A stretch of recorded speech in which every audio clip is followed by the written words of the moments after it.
State Route 27 looks like most byways in New Jersey, but it's the communities alongside it that set it apart. They tell a story of the rapid demographic shifts New Jersey has seen over the past 4 decades. In an effort to understand the towns and people who live along the 38-mile span of highway, the Star Ledger examined 30 years' worth of census data. What nearly a century ago was a piece of transcontinental Lincoln Highway has become New Jersey's distinct contribution to the new America. Traveling north to south, ethnic makeup and wealth change every few miles as Route 27 bisects town after town. At the northern end is Newark, still home to a large minority community that today is nearly 50% black and 30% Hispanic, at an average household income of $35,000. In Elizabeth, Hispanics from Puerto Ricans to Peruvians make up a large portion of the population. When Route 27 passes into Roselle, it becomes St. George's Avenue, where an enclave of Haitian immigrants has grown to number 1 out of every 8 people. Reflecting on the road's history is the Star Ledger's Mark Diono. And so you just see all this mishmash of culture, American culture, and this road is a great example of that. So, and not just ethnic culture, but economic culture. The road starts out at Frelinghuysen Avenue, which is, you know, an heavy industrial area of Newark, and it ends on Nassau Street in Princeton, which is filled with, you know, mansions and the university. You know, you couldn't have 2 different, you know, economic stratospheres on the same road. Go a few miles further south, and you'll hit Linden. There, the majority of residents are of Polish, Italian, and Irish descent. What makes it interesting about Route 27 is the rich white people history that's also along that road, that is now, you know, not usurped exactly, but, you know, gets plowed under a little bit by these new immigrant groups. And that's not to say that's a bad thing necessarily. It's just time, you know, makes that history recede. In Middlesex County, Route 27 winds its way through Woodbridge and Edison. Over the years, Woodbridge has seen a steady influx of Asian Indians. They now rank second to Italians.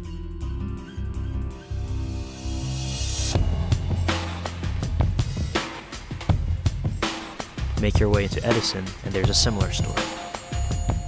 Indians, a group that counted for barely 1% in 1980, now numbers nearly 1 out of every 4 people in the township.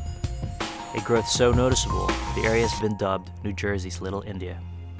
And these Indians here are people who've come from all over the world. They're not all from India. They're Indians who have lived in other places in the world, and they've landed here to be part of a community which is no different than the Irish going to Hell's Kitchen, or the Italians going to Hoboken, or any other ethnic group that finds a place that they can call their own in the country. It's an evolving story.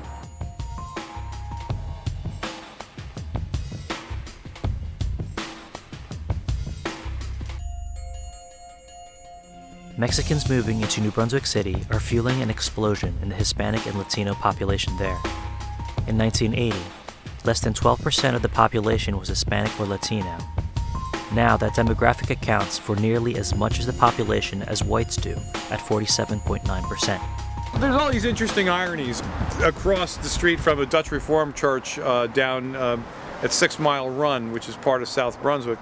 It's called the Dutch Reformed Church. There's a sign outside that says, "Celebrating God's Diversity." Now, this church is built in the 1850s. And across the street from that church is a Pakistani and Indian restaurant and a halal meat place.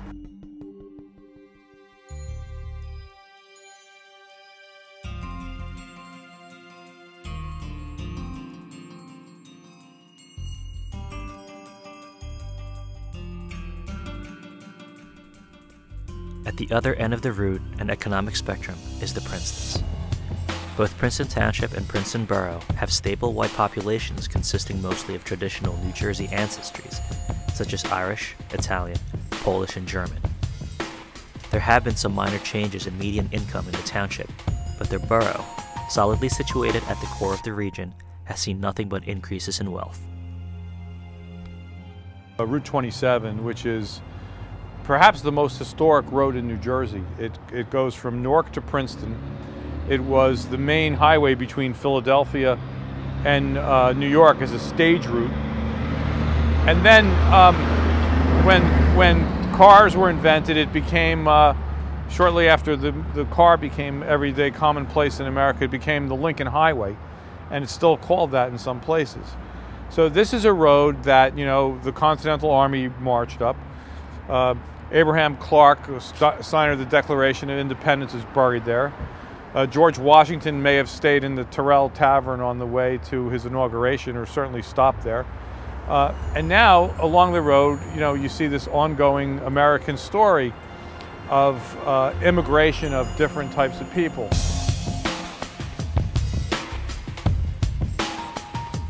Route 27 in New Jersey spans the extremes. It is both gritty and serene, industrial and tree-lined, and like America, it is a community of ethnic and economic flux.